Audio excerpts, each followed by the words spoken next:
Case 1. Wait, we took her out last night to get her pants and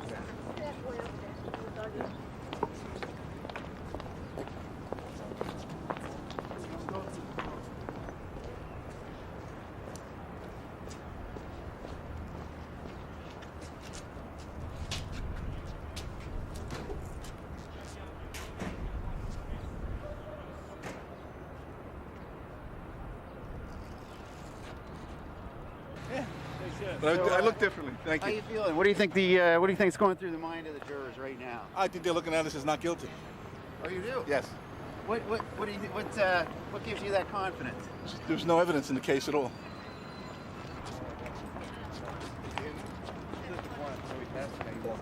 Walking down. He's across the street walking down the line.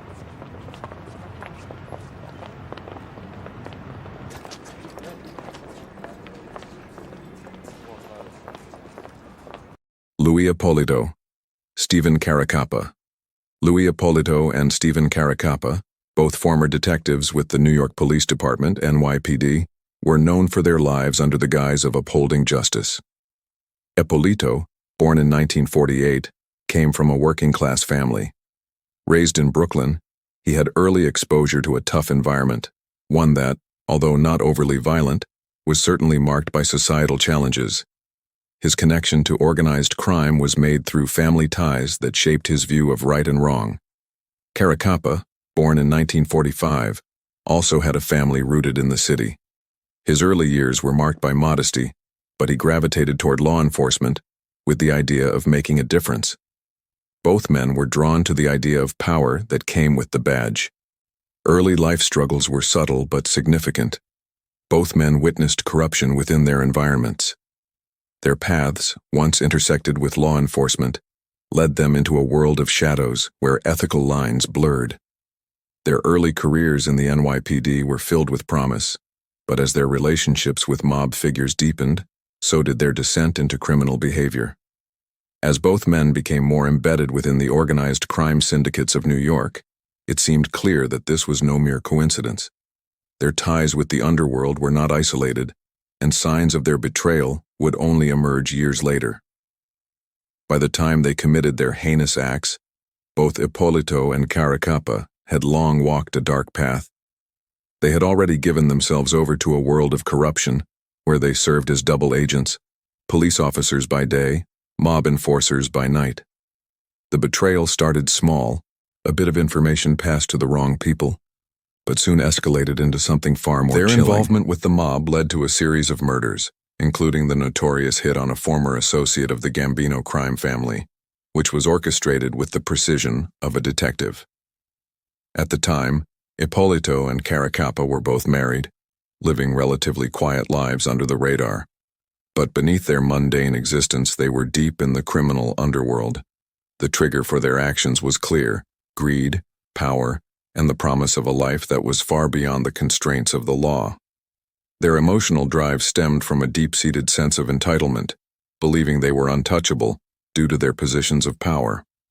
The investigation into Ippolito and Caracappa began when their involvement with organized crime was discovered. Evidence started to surface linking them to a series of unsolved murders. The police, at first unaware of their roles in these crimes, began to connect the dots between the detectives' whereabouts and the mob hits that had taken place over the years. During the investigation, both men maintained their innocence. Ippolito even went as far as to portray himself as the victim, claiming he had been set up by the mob.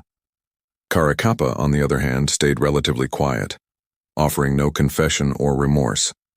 Psychological evaluations revealed little to suggest they were remorseful or understood the gravity of their betrayal to the badge. The trial was explosive. The prosecution presented damning evidence, including testimonies from former associates of the mob who had turned state's evidence. The defense, however, argued that the men had been victims of a setup. But as the layers of their crimes were peeled back, the truth became undeniable. The final blow came when it was revealed that they had been involved in the murders of at least 8 individuals, all orchestrated in cold blood. Ippolito and Caracappa were convicted of multiple charges, including murder, racketeering, and conspiracy. The court sentenced them to life in prison, with no possibility of parole. The jury found their betrayal of the very people they swore to protect to be among the most heinous of offenses.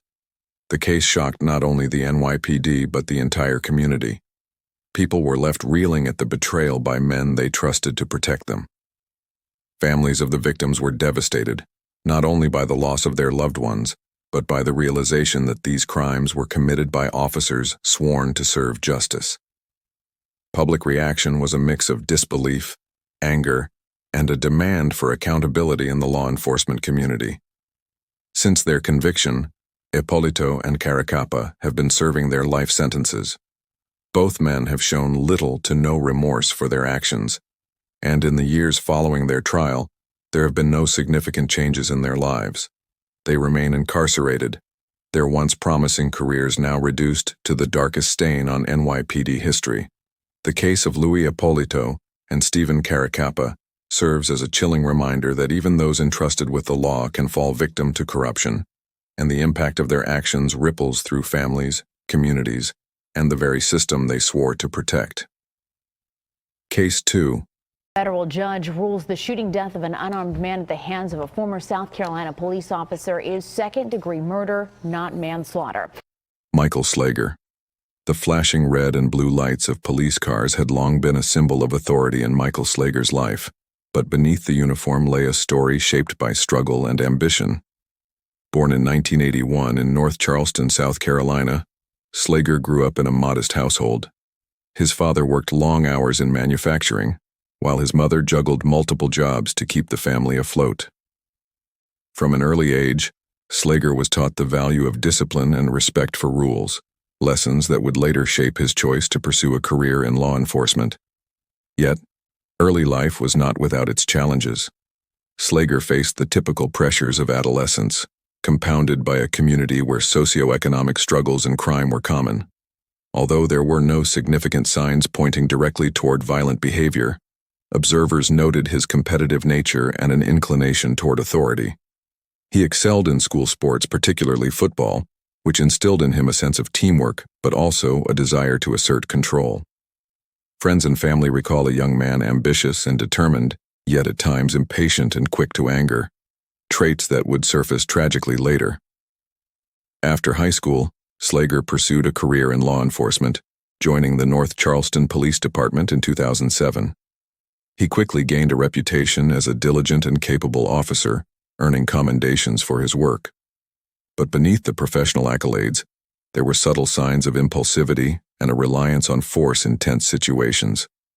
Some colleagues would later recall that Slager sometimes struggled to manage stress during confrontations, a factor that would prove critical in the events to come.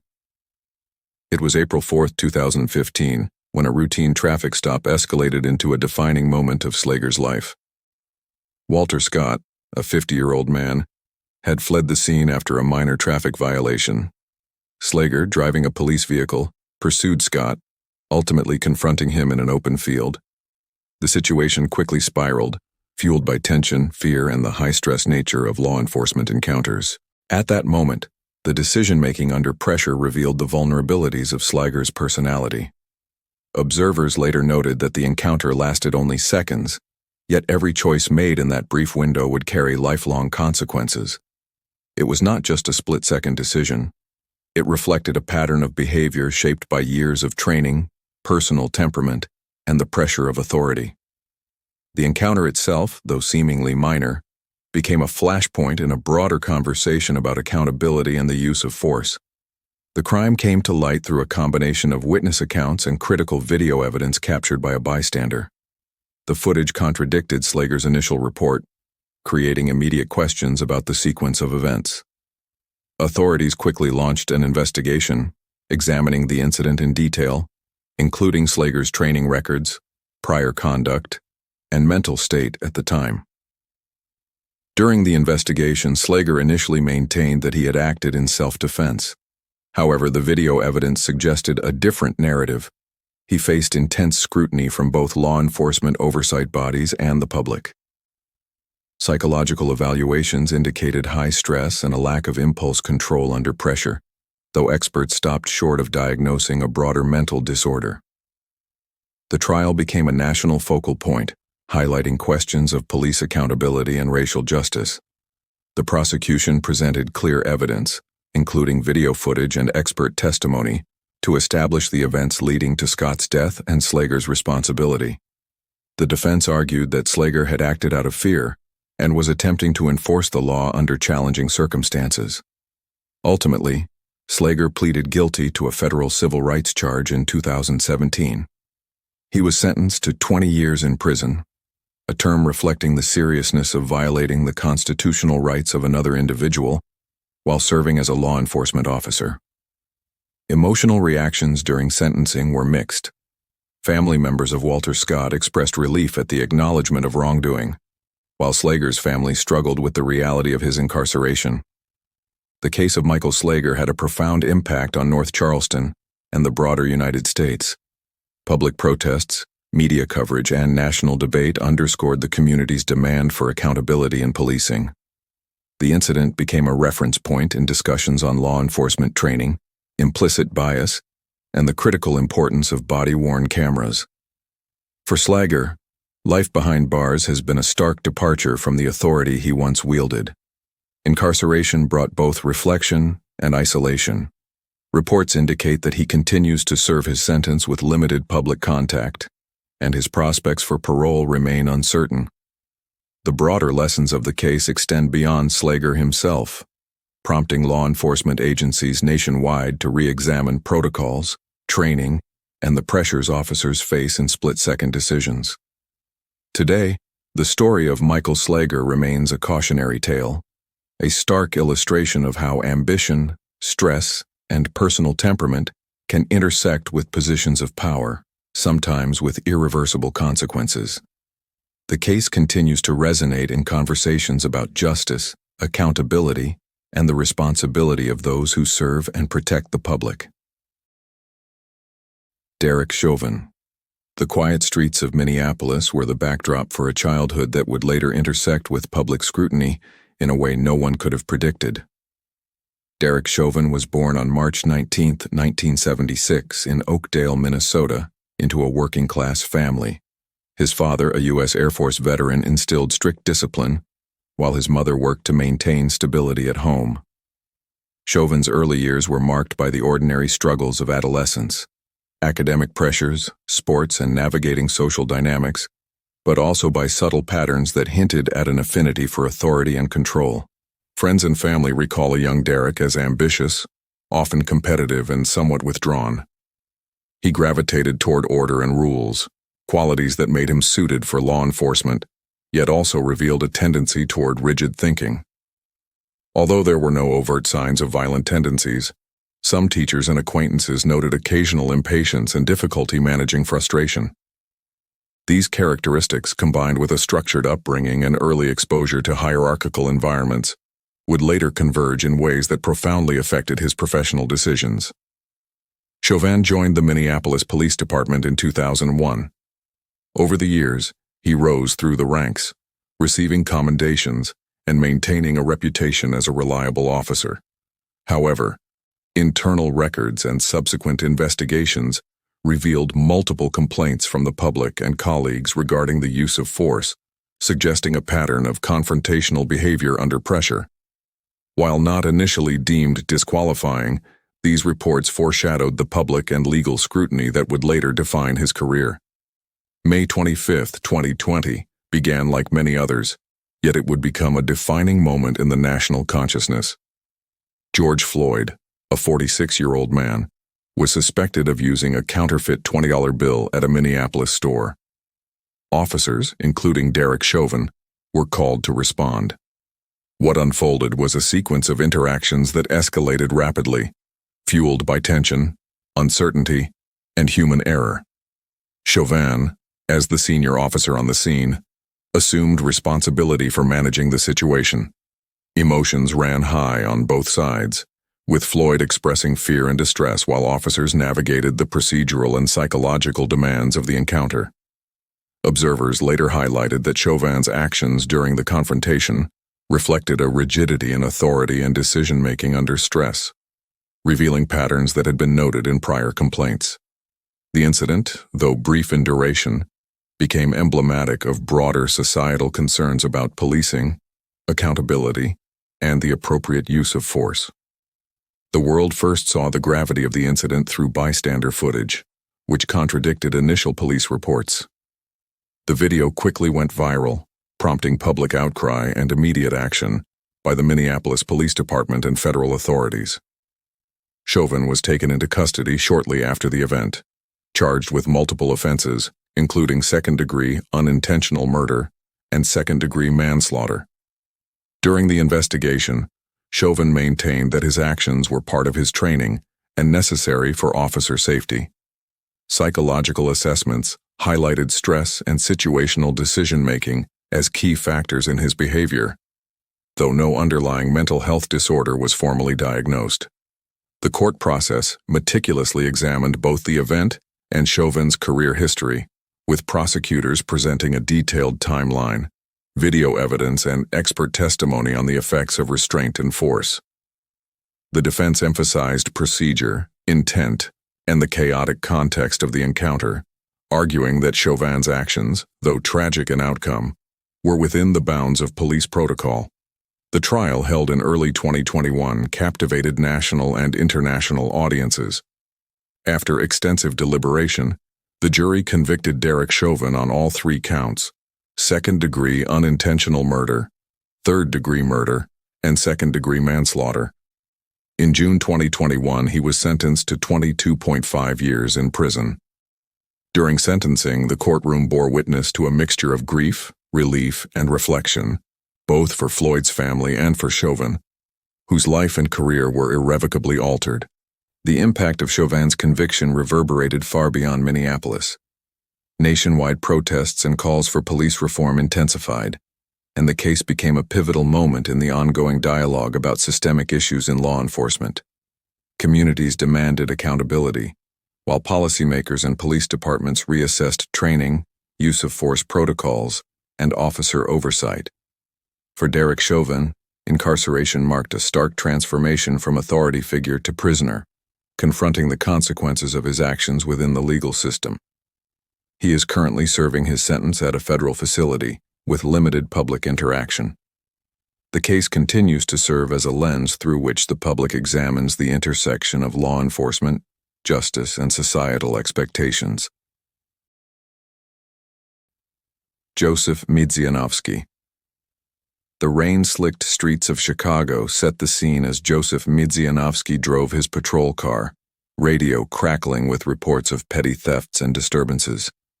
On this evening, he was not just responding to calls, he was orchestrating his own personal empire in the shadows of the city he had sworn to protect.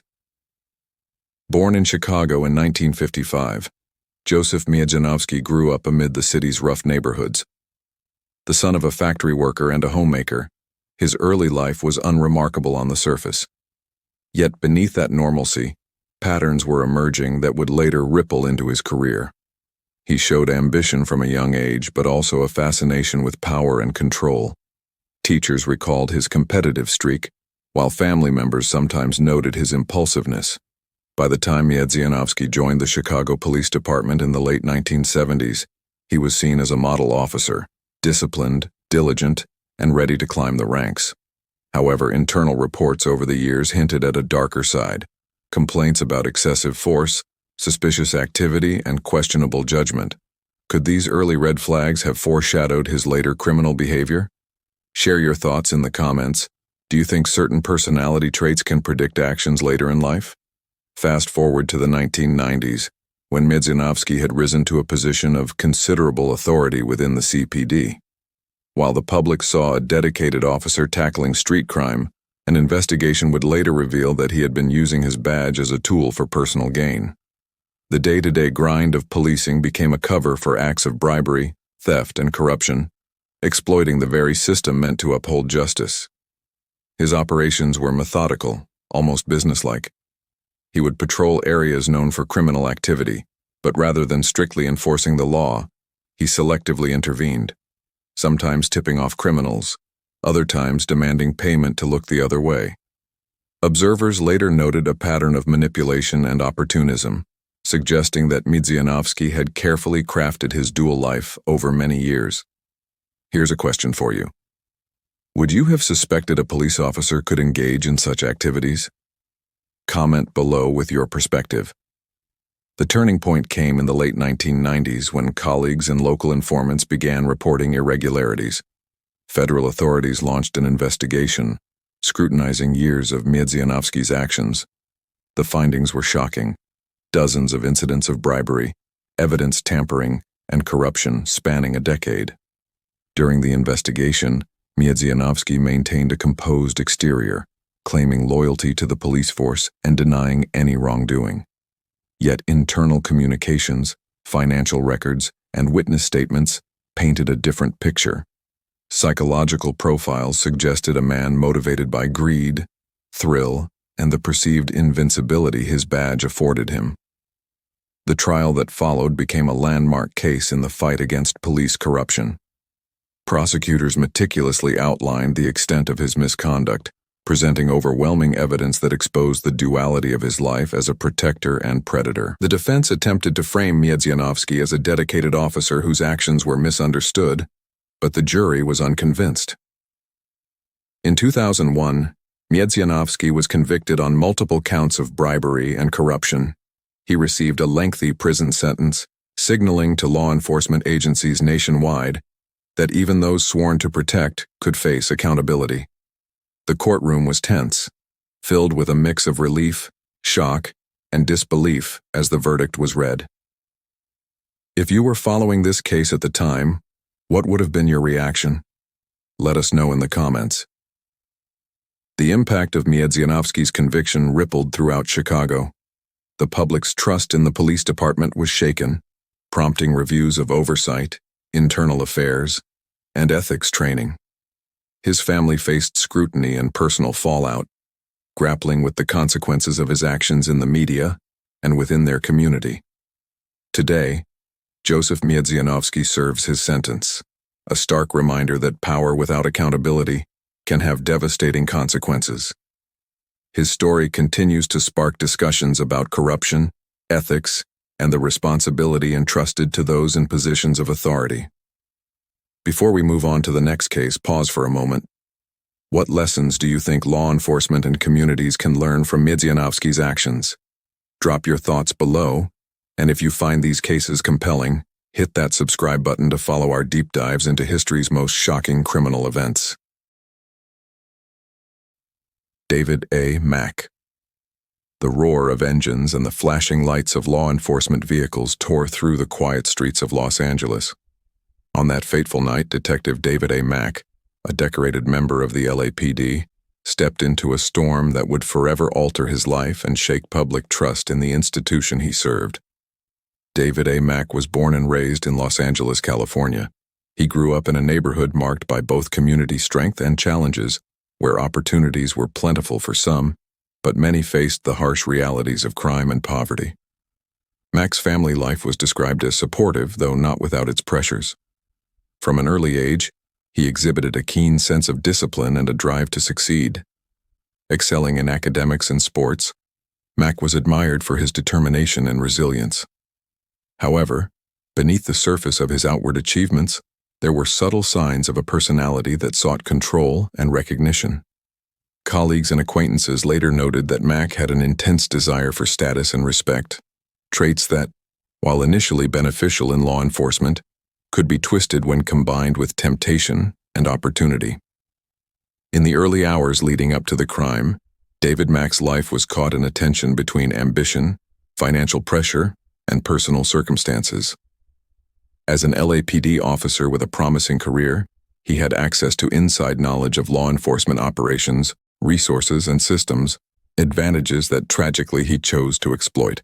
Mack's involvement in a large-scale bank robbery scheme was not a spur-of-the-moment decision. Psychological experts later highlighted a combination of greed, perceived opportunity, and the thrill of risk as triggers that propelled him into criminal action. The meticulous planning and execution suggested a pattern of behavior that went beyond mere desperation. This was a calculated breach of trust, rooted in ambition and moral compromise. Take a moment. Have you ever considered how someone respected in their community could take such a drastic turn? Comment below with your thoughts before we dive deeper into the investigation. The crime came to light when law enforcement noticed discrepancies in bank security footage, coupled with financial irregularities linked to Mack and his associates. A thorough investigation unfolded, revealing the scale of the operation and Mack's central role.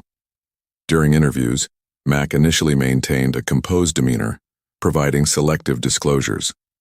Psychological evaluations suggested a complex personality-blending charm, tactical intelligence, and rationalization of unethical behavior. Law enforcement was shocked to see a decorated detective not only complicit, but orchestrating aspects of the heist with precision. The trial captivated national attention. Prosecutors emphasized the betrayal of public trust, noting that Mack had leveraged his position as a law enforcement officer to commit crimes, undermining the integrity of the very system he was sworn to protect. The defense argued mitigating circumstances, including personal pressures and Mack's prior service record. Ultimately, Mack was convicted on multiple counts, including conspiracy, bank robbery, and related charges. The sentencing reflected both punitive measures and a statement on accountability. Even those entrusted with upholding the law are not above it. Reactions in the courtroom were intense. Families of victims, colleagues, and Mack himself displayed a mix of disbelief, remorse, and tension. If you were in the courtroom, how would you react seeing a trusted officer convicted? Share your perspective below. The repercussions of Mack's actions resonated far beyond his personal life. Public trust in the LAPD faced scrutiny, prompting internal reviews and reforms. Media coverage was extensive, analyzing not just the crime itself but the psychological and systemic factors that enabled it. Families of victims and colleagues struggled with a complex mixture of anger, betrayal, and grief. As of the latest reports, David A. Mack remains incarcerated. His case serves as a cautionary tale about the vulnerability of even respected individuals to temptation and moral compromise. Analysts continue to study the case to understand the interplay of opportunity, personal ambition, and ethical lapses. Sean Tyler and his brother Reginald Henderson have been out of prison for 3 years now, but still have a lot of catching up to do. Both spent the better part of their lives in prison, serving about a quarter of a century for a crime they had nothing to do with. They say they were tortured into confessions for murder by officers trained by former police commander John Burge. For somebody to walk in at 17, I left out the back door on a stretcher. Back of the ambulance, straight to the emergency room. Tyler says police retaliated against him because he testified about police corruption in an earlier case. Henderson says police also tortured him in an effort to get his brother. I sat in prison for 26 years and 9 months for the purpose of them trying to find my brother. There's a lot of things you can complain about, but the reality is that, what can you do about it? You know what I mean? You just gotta keep moving. Society assists in this conspiracy to extort. And he keeps moving. Henderson earned a college degree behind bars and now performs his spoken word poetry at open mic nights. Sean wrote several books he hopes to publish while behind bars, and he also designed a clothing line. Their lawyer is also working on getting them a certificate of innocence, which would expunge their records, though it will never give them back the years they've lost. I don't know how to characterize it. Just a tragedy for everyone. The victim, Sean, his brother, everyone. The men say every day since they've been released is difficult. While they dreamed for years about their freedom, the transition to life on the outside has not been easy. Rob, victims say Burge began torturing them in the 1970s, but it would be years before anyone listened. Could you state your name, sir? John G. Burge, B-U-R-G. That man and name are now synonymous with police torture in Chicago. For decades, victim after victim has talked about what they endured by or under the former Chicago police commander's watch. One, Eric Kane, is indifferent about Burge's death. I could easily say, well, I'm glad that dude gone. He don't deserve to live. No way. But that does nothing for me. Kane was 20 years old when Burge's detectives coerced him into a double murder confession. He says they broke his eardrum, kicked and threatened him, and kept him from sleeping. So when they did that, I was willing to do anything they asked me.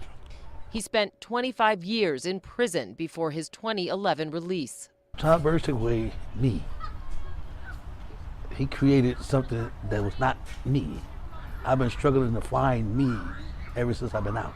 Kane says he's never been able to reconnect with family or friends, and he's always afraid. I'm struggling now, still struggling to this very day, of every day just living. He'd rather be talking about Burge's contrition or apologies, which never occurred, not during any civil case. I exercise my Fifth Amendment right.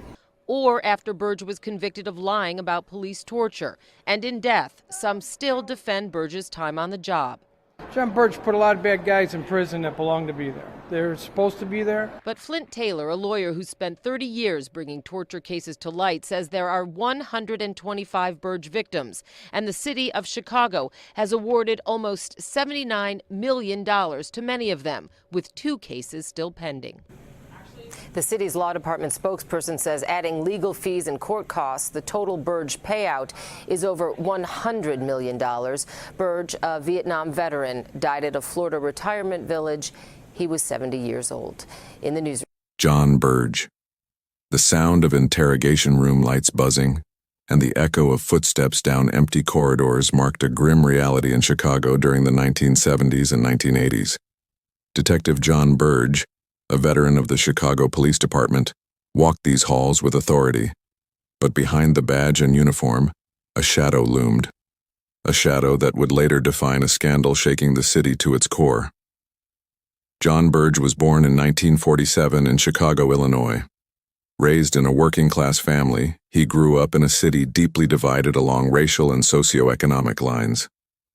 Burge's father was a truck driver, and his mother worked multiple jobs to support the family. From a young age, Burge was exposed to a world where toughness and authority commanded respect. His early life revealed both discipline and an aggressive approach to challenges. School records and community accounts suggested a boy who was ambitious, yet quick to assert dominance, traits that would later become defining in his law enforcement career.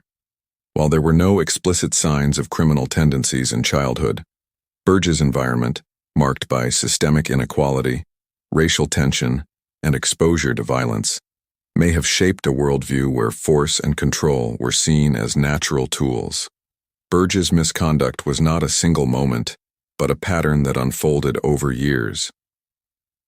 By the late 1970s, he was a detective with the Chicago Police Department's Area 2 Violent Crimes Unit, tasked with solving some of the city's most serious crimes.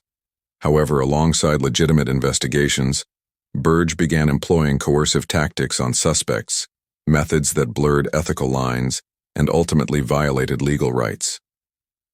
Emotional and situational triggers, experts later argued, included a combination of career pressure, desire for convictions, and personal justification of tough policing. Victims were often vulnerable, and Burge's approach reflected both a calculated manipulation and a reflection of systemic issues within the department. Patterns in his conduct, such as repeated targeting of specific demographics and the strategic use of intimidation, hinted at a disturbing larger framework rather than isolated incidents. Pause for thought. How does systemic pressure within institutions contribute to individual misconduct? Drop your opinion in the comments as we continue unraveling this case. Burge's actions remained largely hidden for decades, shielded by department politics and institutional oversight. It was only through persistent reporting, victim testimonies, and advocacy that investigations began in the 1980s and gained momentum in the 1990s. The discovery of widespread coercion and alleged torture during interrogations prompted internal investigations, special prosecutors, and eventually federal involvement. During the investigation, Burge initially denied wrongdoing, maintaining a composed front. Psychological assessments and expert testimonies later explored a personality adept at manipulation, showing rationalization of abusive behavior as part of law enforcement duty. Many colleagues and former subordinates either supported him or stayed silent, revealing layers of complicity and fear within the department. The legal battle was complex. Federal prosecutors charged Burge with obstruction of justice and perjury, focusing on the cover-up of abusive practices rather than the abuse itself, which had surpassed the statute of limitations for direct prosecution. The defense attempted to frame the accusations as unreliable memories and alleged procedural inconsistencies. In 2010, Burge was convicted on multiple counts, sentenced to 412 years in federal prison, and later released in 2014 after serving his term. Courtroom observers described the proceedings as both vindicating for victims and painfully slow in achieving justice, highlighting the long shadow of institutional protection and delayed accountability. The impact on Chicago was profound. Communities demanded reform, public trust in the police was deeply shaken, and media coverage forced a reckoning with systemic abuse and accountability failures. Victims received compensation and formal apologies, yet the emotional scars persisted. Burge's legacy remains a cautionary tale about unchecked power, institutional complicity, and the slow pursuit of justice. Following his release, Burge lived quietly until his death in 2018. His case has since been studied extensively, influencing police training, interrogation practices, and civil rights advocacy. Before we move on, ask yourself, how can cities prevent systemic abuse while maintaining effective policing? Comment below with your thoughts, and if you want more deep dives into cases that changed legal and social landscapes, hit subscribe. We are now finding out what is next for disgraced Houston police officer Gerald Goins. He will soon begin serving a 60-year sentence for the murders of an innocent couple during the Harding Street raid. ABC 13 reporter Maya Shea has covered this sentence from the son of one of the victims. Maya? Yeah, it was an emotional day for so many people. The family members of Gerald Goins and Dennis Tuttle and Regina Nicholas from all sides have been waiting in the courthouse for 2 days. The jury deliberated about 10 hours over 2 days when they finally came back with that 60-year sentence verdict. The Goins family did not speak to media as they headed out, but Dennis Tuttle and Regina Nicholas's families did. And in court, Gerald Goins managed to hold his emotions in check. He was sort of emotionless, if you will, as he heard the sentence being handed down. He had already spent more than a week in jail after he was taken into custody after initially being found guilty of murder. The family of Regina Nicholas and Dennis Tuttle were clearly relieved. They are glad, they say, that justice has been served, but they also want to get a message out to the police department, Houston Police Department, and the officers involved. They say they believe policies need to change, and they also want to thank the vast majority of police officers who they say do a very good job. There was clearly an environment where this was allowed to happen, and that has to be corrected. And if it's happening in Houston, it's happening everywhere. We have to set a precedent, and we have to make sure this stops. This is not an indictment against police officers. We know that there are 99% upstanding police officers. This was also about sending a message to them that we believe in them, we support them. What we don't support is corruption.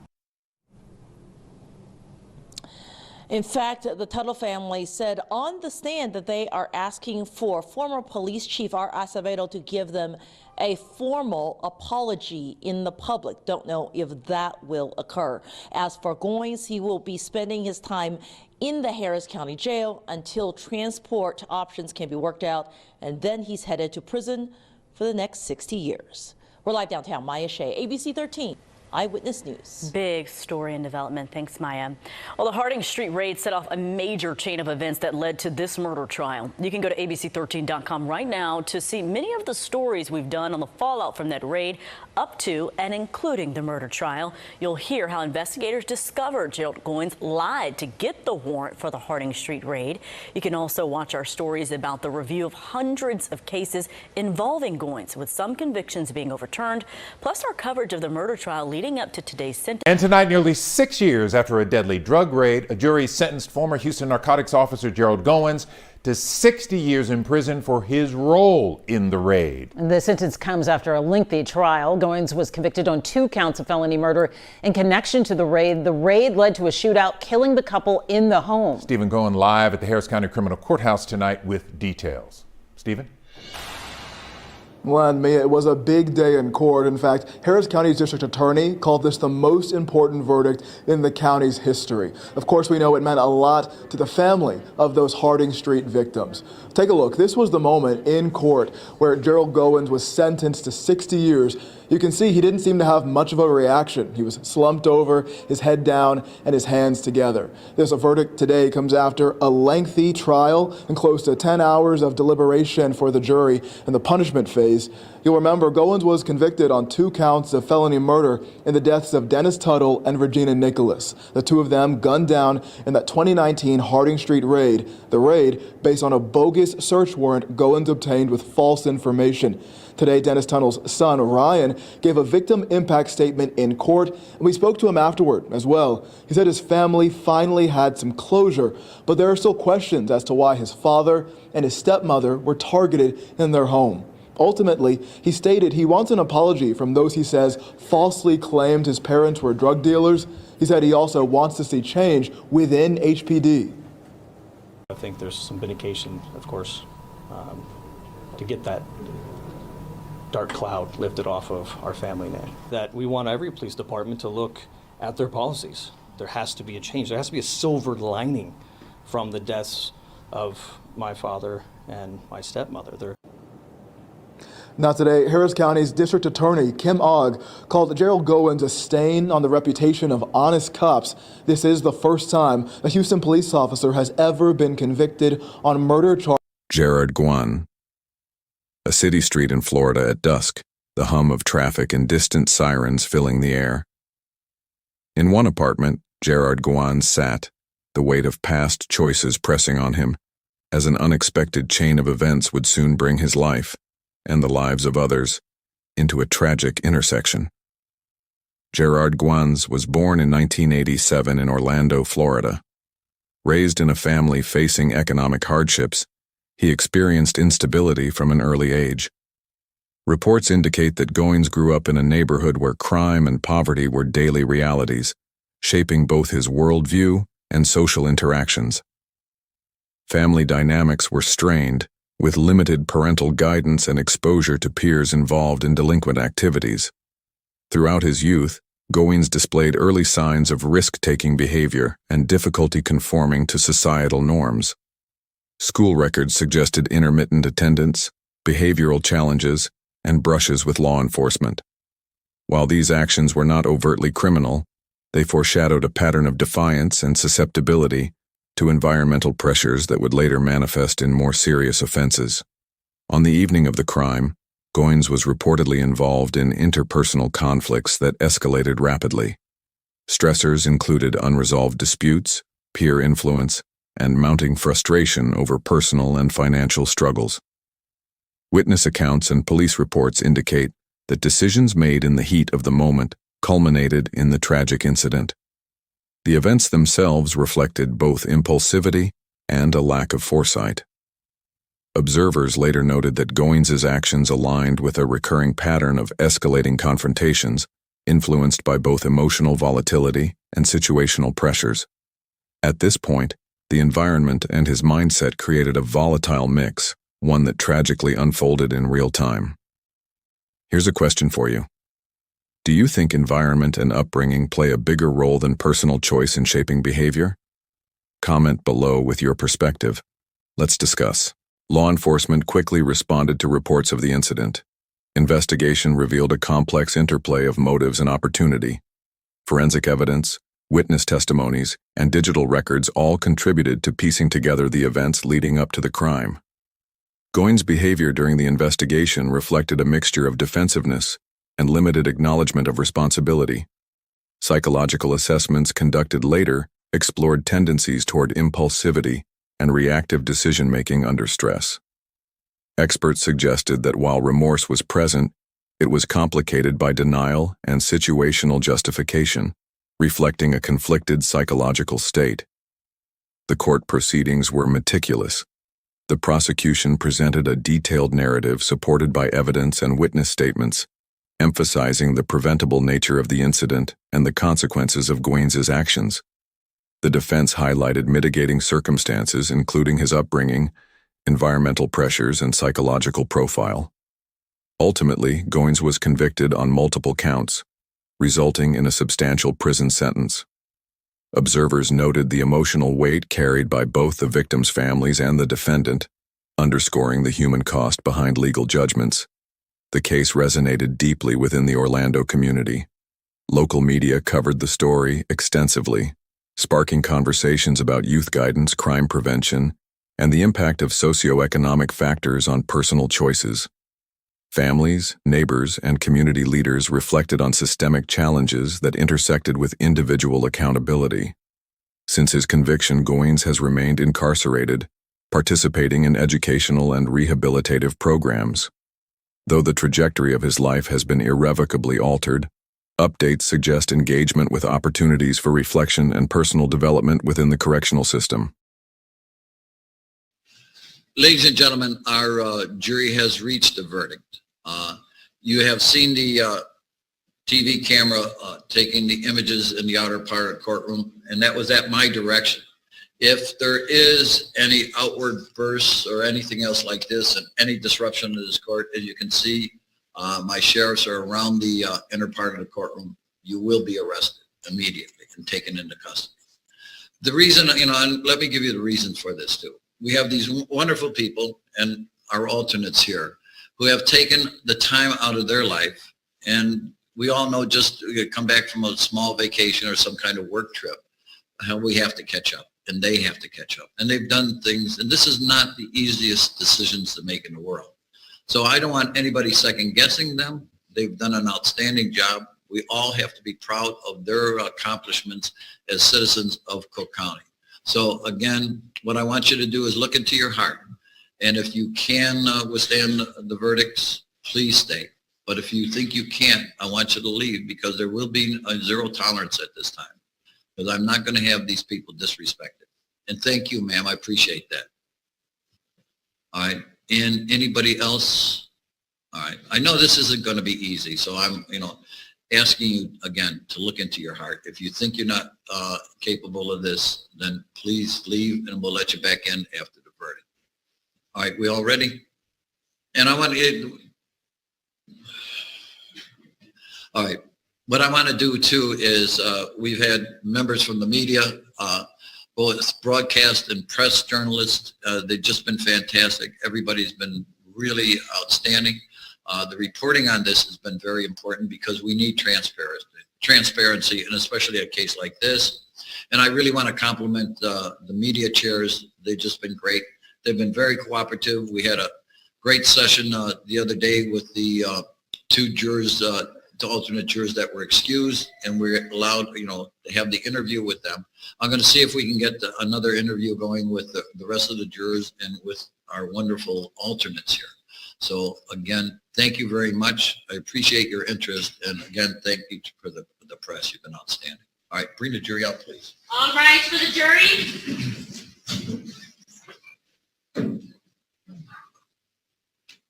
Okay, thank you. Will everybody please be seated? Will the fourth person please rise? Has the jury reached verdicts? Thank you very much. Could you give Jessica the jury verdict forms and just have a seat? Appreciate that.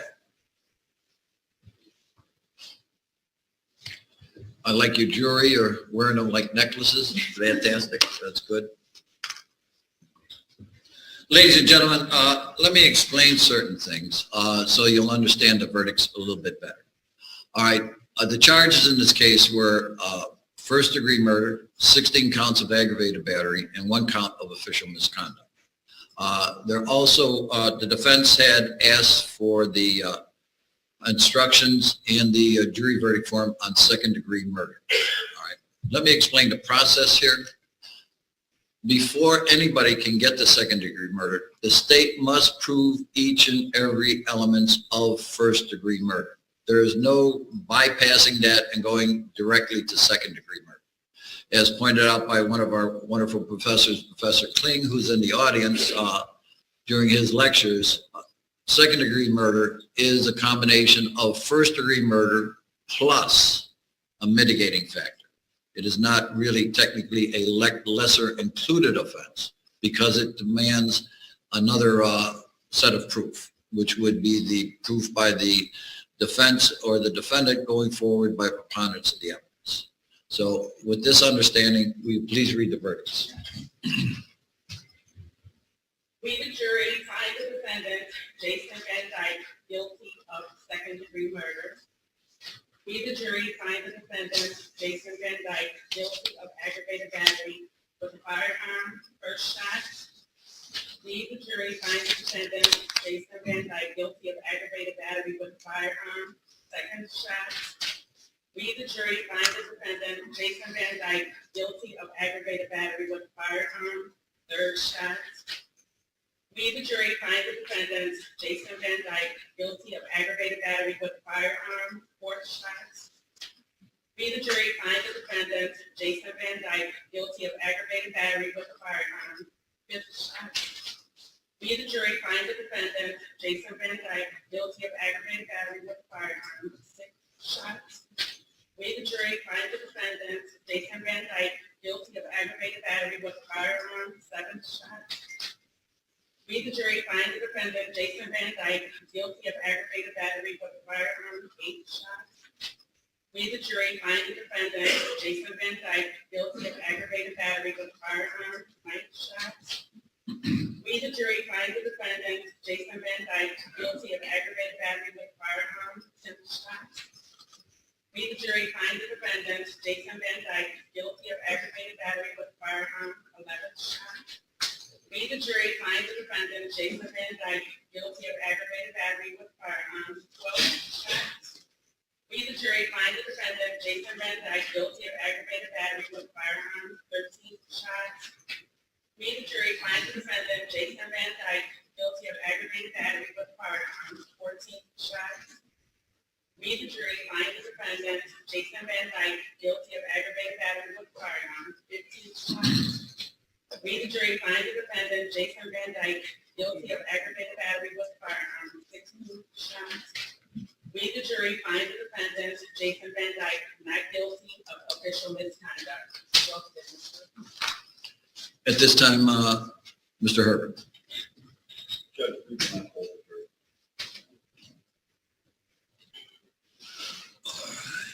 Can I have the attorneys over here for a second, please?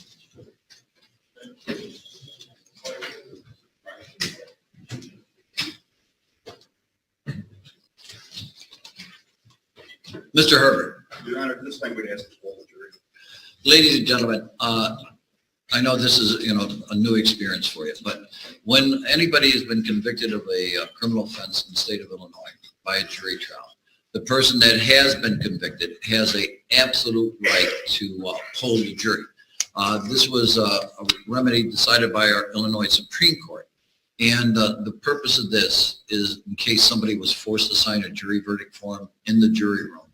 And this gave that individual the opportunity to be in the public and say, no, this wasn't my verdict form. So it's an absolute right. So the question will be, was this then and is this now your verdict? Meaning, was that then in the jury room and is this now your verdict? So at this time, Tony? Yes. Juror 240, were those then and are these now your verdicts? Juror 241, were those then and are these now your verdicts? Yes. Juror 242, were those then and are these now your verdicts? Yes. Juror 243, were those then and are these now your verdicts? Yes.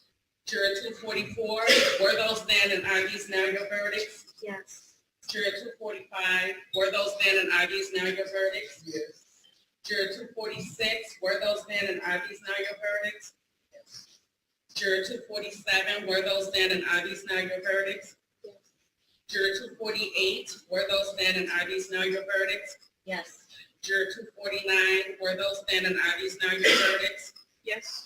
Juror 250, were those then and are these now your verdicts? Yes. And juror 251, were those then and are these now your verdicts? Yes. Thank you. Okay, John and Jessica, will you take our wonderful people of the jury and our three wonderful alternates back to the jury room, please? All rise for the jury. Ladies and gentlemen, will you please be seated?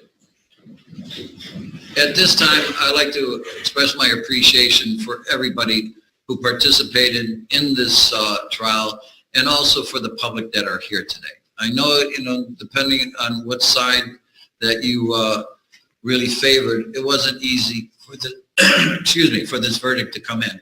And I appreciate what your restraint that you used today. It makes me very proud to be a citizen of the city of Chicago and also the county of Cook. So thank you. At this time, state. Your Honor, at this time, the state would move to revoke defendant Jason Van Dyke's bond. Mr. Herbert. Judge, we would ask that the motion for the state to be denied. We would ask that in light of the fact that my client is not found guilty of first-degree murder, we would ask for a bond review. In the alternative, we would ask to come back next week for a bond. Mr. McMahon. Judge, I would object to that. The defendant's been convicted of 16 counts of aggravated battery with a firearm. They're Class X felonies. Mandatory minimum sentence is 6 years in the Illinois Department of Corrections, maximum of 30 years on each count. Given that he now stands before this court as a convicted felon, it has to be revoked. All right, bail will be revoked. All right, I'm going to order a pre-sentence investigation.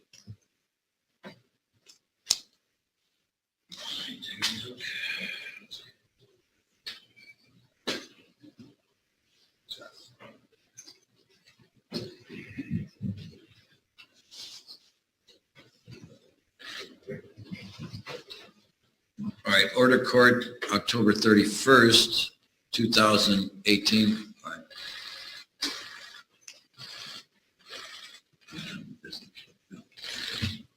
All right, thank you very much. Appreciate that. Court in recess. All right. Jason Van Dyke. The rain poured over Chicago streets, mixing with flashing patrol car lights.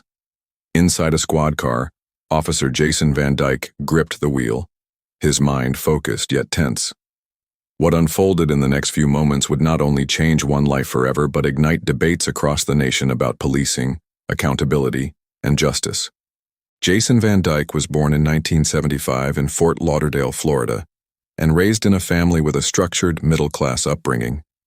His father worked in business management while his mother focused on home life, providing a relatively stable environment, though reports suggest that Van Dyke exhibited early tendencies toward impatience and a confrontational attitude during adolescence. He attended local schools and later enlisted in the U.S. Navy, where he gained discipline but also exposure to high-stress situations. After serving, Van Dyke joined the Chicago Police Department in 1996. Over time, complaints and disciplinary reports began to accumulate, hinting at recurring issues with handling stress, authority, and confrontation. Some experts suggest that patterns in Van Dyke's professional conduct, including frequent citizen complaints, could have foreshadowed the critical events that would unfold years later, reflecting how environmental stressors and professional pressures intersected with personal tendencies. On October 20, 2014, Van Dyke was on duty in the Englewood neighborhood of Chicago.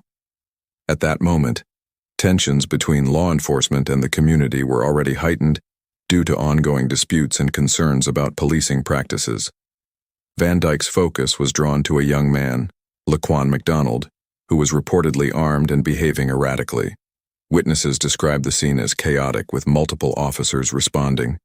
Psychological factors, including stress, perceived threat, and the immediacy of decision-making, created a high-pressure environment that contributed to the tragic outcome.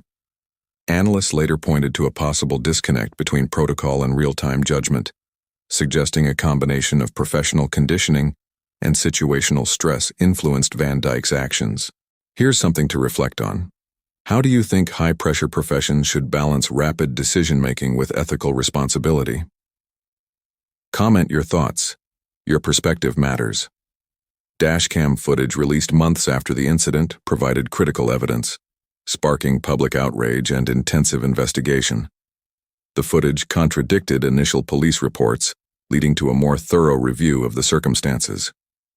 During questioning, Van Dyke maintained that his perception of threat justified his actions, though psychological assessments indicated stress. induced decision-making may have impaired judgment. Legal experts debated whether this reflected a systemic issue in training or an individual lapse in professional ethics. The trial was highly publicized. The prosecution emphasized the visual evidence showing a breach of standard policing procedures, while the defense argued contextual justification under perceived threat. The courtroom was filled with tension as both sides presented their narratives. Ultimately, Van Dyke was convicted of second-degree murder and 16 counts of aggravated battery, corresponding to each shot fired. The sentencing, over 6 years in prison, provoked both relief and criticism, highlighting deep divisions in public perception of justice and accountability. The case had profound consequences for Chicago. Community trust in law enforcement was severely tested, prompting calls for policy reform, body camera usage, and transparency in police operations. Media coverage and civic discussions emphasized systemic issues as much as individual accountability. Van Dyke served his sentence and remains incarcerated. Since the trial, Chicago has implemented several police reforms, influenced in part by the public reaction to this case, signaling a shift toward accountability and community oversight in law enforcement practices. Think about this. Do you believe systemic reforms can prevent incidents like this in the future? Or are they insufficient without cultural change within institutions? Share your opinion below, and if you want more detailed explorations of high-profile criminal cases, make sure to subscribe. Your engagement supports our investigative storytelling. If this story made you pause, if it left you questioning how deep the line between right and wrong can truly go, or if it left you feeling the weight of justice hanging in the balance, hit that subscribe button now and become part of the Last Verdict community. Every week we dig into the twisted psychology of crime, revealing the hidden motivations, the untold truths, and the dark decisions that lead to life-altering consequences. We uncover the stories that headlines barely touch, the legal battles that never reveal the whole truth, and the chilling moments where everything changes in the blink of an eye. For those of you who have been with us from the beginning, thank you for keeping your mind sharp and your curiosity unwavering. It's your support that allows us to continue uncovering the darkness that lurks beneath the surface of society.